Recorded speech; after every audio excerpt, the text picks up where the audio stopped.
Greetings, viewers. Welcome to another video courtesy of me, Adventure Link. Why? Well, because this is my channel, so what more was you expecting them? The Ninja Turtles!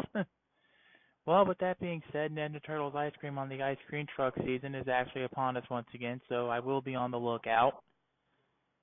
And I know it's been a while since I last made a video, so how y'all doing today? I'm doing good. Good day, good evening. I hope your day or evening or whatever time of the day this is for you is going well when you watch this and any other video I have on YouTube. If it's your birthday today, then congratulations and happy birthday. If you've had a loss in your family, I'm sorry to hear of it and you have my deepest condolences. Having said that, this upcoming Monday is Memorial Day, so I want to take this time to thank all the veterans, past, present, and future, for their services to the country. And without your services, we wouldn't have our rights and liberties that we can enjoy today. So, thank you to the veterans. I do appreciate your services. And for what it's worth, always wish your veterans thanks for services to the country. Anytime you see one, don't just use excuses like Memorial Day or Veterans Day or any other similar day to be a one-day patriot. Thank your veterans every day of the year. Now, as a quick history on Memorial Day, it used to be called Decorations Day up until 1971, when it was first honored to honor the Civil War soldiers that fought bravely and lost. And then was a national holiday, and starting in 1971, it called Memorial Day. So that's not what I'm here to talk about today, though. I'm here to talk about this. This. As you can see, this is a copy of South Park: The Stick of Truth on PC. Of course, there's a PS3, Xbox 360, PS4, and Xbox One variant, not to confuse it with the first Xbox that was released in 2000 or 2001.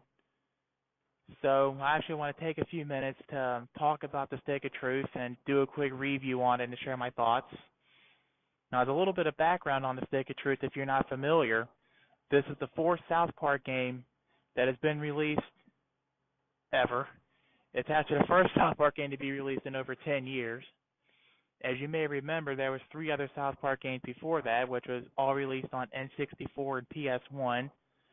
The first South Park game, which was that FPS type deal. Then there was South Park Rally, which was that racing game. And then there was Chef's Love Shack, which was that Mario Party ripoff. I guess in their quest to, be different, because like I said, we already had an FPS variant, a racing game, and a Mario Party knockoff. This time around, they decided to make it kind of like an open exploration RPG. That was headed by Matt Stone and Trey Parker, the guys that are the main guys that make the South Park cartoon. Additionally, the Stick of Truth was also published. The main publisher was Ubisoft, and I want to say Valve had something to do with it too, but I'm not going to swear too much. And in my opinion, it was kind of fun, but kind of short, though. That is one of its downfalls, though. So let's get on to the review of my thoughts. First off, we'll start with the graphics portion. Now, if you're familiar with the first 3 South Park games, you'll remember that it was nothing like the TV show. It was all big, blocky, bulby 3D models and not cartoon cutouts like it is on the show. So if you like what it is on the show, then you'll like what it is in the Stick of Truth for the most part. Although the South Park is, the construction paper cutouts like on the show, when you get into the land of Canada, I don't know if this was like a shout out or a throwback or something to 8-bit computer games, but the overworlds and the towns and the music is all in 8-bit. Of course, the battlegrounds, enemy characters, townspeople, and all that are still, your normal South Park cutout characters, but everything else was done in 8-bit sound and animation. It was well done, in my opinion. Now, graphics aren't everything, so I'm gonna cut the thing about the graphics down, and I'll just sum up the graphics and say it was about 4.5. So in other words, like I said, if you're like most of the special effects and the graphics like it is on the show, then you'll like the Stick of Truth, and you'll especially like it if you wanted to see the show graphics rather than blobs and 3D models from the Fast 3 games. Now, gameplay and mechanics? No, not those mechanics.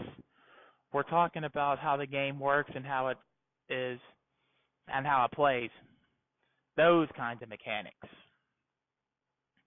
As I said, the Stick of Truth is like an RPG open exploration game.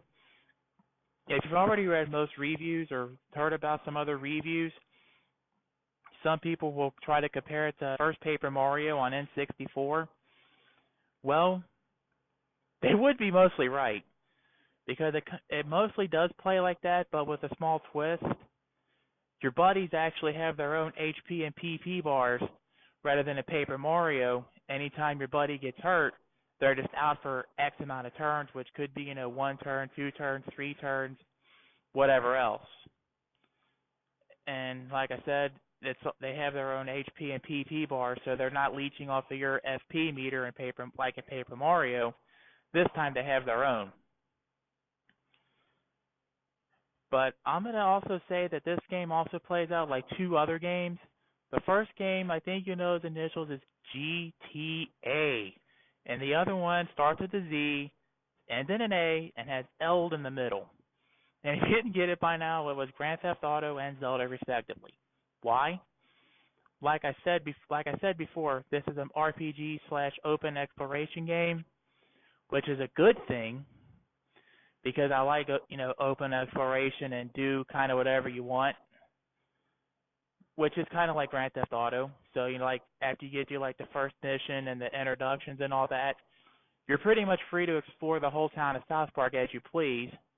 Even in the Lost Forest, you're able to explore that too. And if you know the way to get into Canada, you can also get to there early in the game, but you're going to get stopped unless you have the passport, which you're not going to get that until way later in the game anyway. Which also plays like Grand Theft Auto and some Zeldas actually, because as you know, those are also open exploration, sandbox, do whatever you want kind of deals. And as a quick hint for the forest, there's 2 ways to get out. You can either get killed by the enemies there, or if you explore it a long time, then your mom and dad will come find you and ground you, which doesn't seem to last long. But I'll give you a shortcut on how to get out of the forest anyway. You go south, south, south, south. Now, this ain't like in Mario RPG for Super Nintendo, where it was all on Mario's perspective. You got 4 paths around you, east, south, west, and north. You just keep taking the south path until you get out. So if you haven't figured it out, there you go. Now you can get out of the forest and not get grounded, no problem. Yeah. That's pretty much the only hint I'm going to give about this game. So, because as you know, I like to try not to give spoilers when I can and can't. So, yeah. Now, like I said, there is, a variant of the Lost Woods, which, as I said before, it does not work like an Ocarina of Time and or Majora's Mask, for if you stay on the wrong path even once you get kicked out. No, this drags out a long time, and it goes so long until your parents come over and ground you, or you get killed by the enemies, whatever comes first. I don't know why they did that, but oh well. And of course it's, Zelda-like, with all the puzzles and all that too, although most of the puzzles I didn't know was puzzles until later on. So I guess in regards to the cryptic bullshit, it's not as bad as it is in Zelda, but there is some, so I will give it that.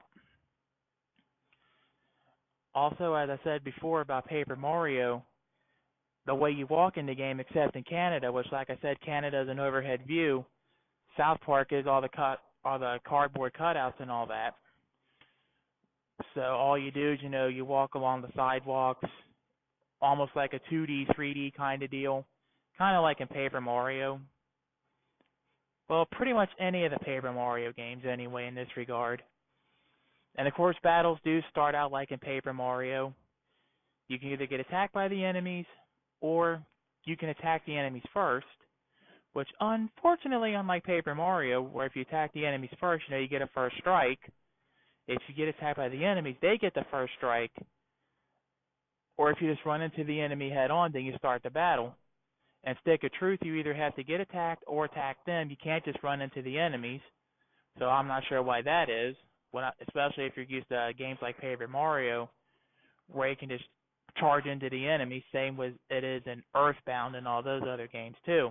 Also, your main character has a little farting ability, and I will have to complain about this one because of one part of the game where you had to trick the guards. I think the move is a sneaky squeaker. I think it is. It was kind of hard to do because it only works like, I think how it works that you push up, push down, and then you aim with the left stick, and then you let go. Now the problem is that sometimes you can't see where your little fart is, so you'll be misguiding it everywhere you can, or when you think you've hit the guards, it won't go. And unfortunately, that kind of was like starting to gross me out. Now, back in the day, I could have probably handled it fine because I used to be able to resist most infections and most gross out things fine. But as I got older, I just couldn't do it anymore. But granted, I still did get by with full constitution, but I just kept getting grossed out in the process. So I will admit that the sneaky squeak is a little bit of a biatch to get used to, but it is doable. Now, of course, your buddies, have different abilities in game.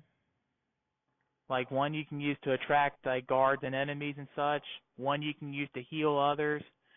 One's used to get through handicap passages, etc. So you do have that. Now, of course, all your buddies, are Stan, Kyle, Cartman, Jimmy, and Princess Kenny. Just as a heads up. Now, of course, you get all your buddies, throughout the game. So don't feel bad or if you missed out on something.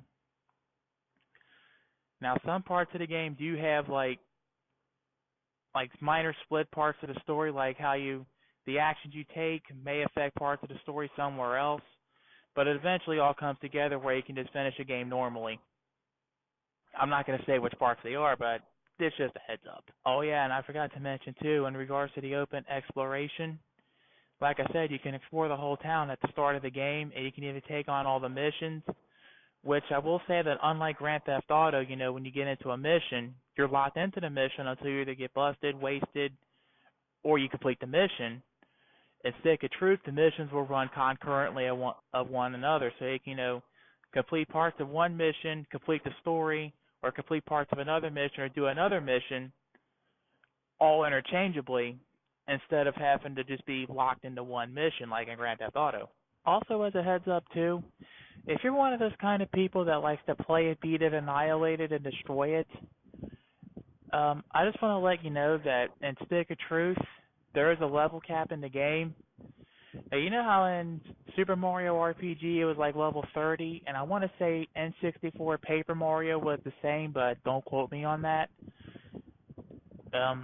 Like I said, the cap is at level 15, and throughout the game, your character has several different abilities that you can upgrade from levels 1 through 5.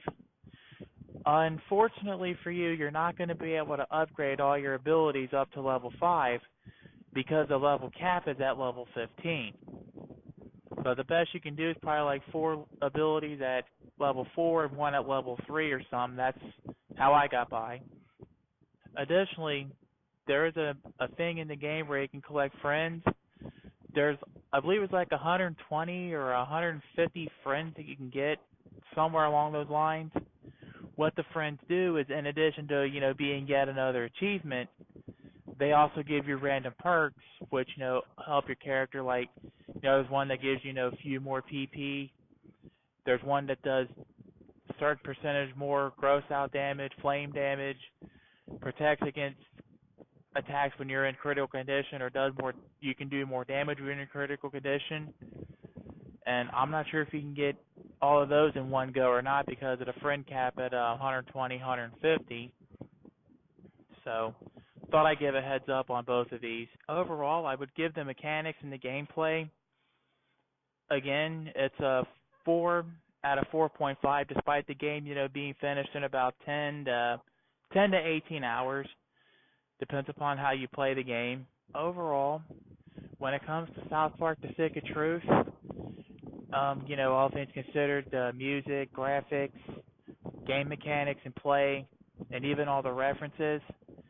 Overall, despite the shortness of the game, I'd have to give it, 4.5 to 4.75 stars.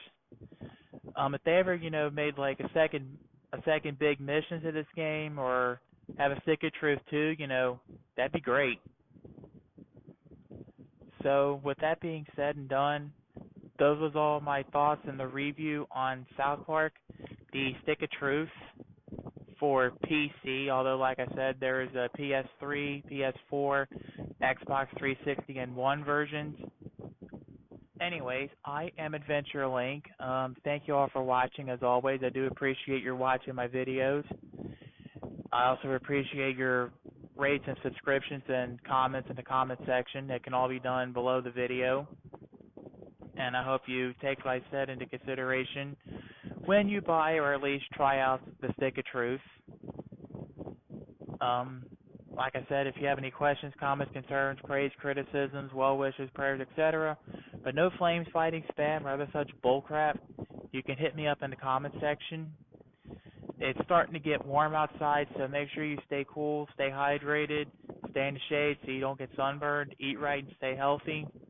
Work hard, have fun, make history. Don't let others push you around. And I'll close, as always, with the wise words of wisdom from Eric the Car Guy, reminding you guys and gals out there to be safe, have fun, and as always, stay dirty. I'll see you all next time. Have a nice day.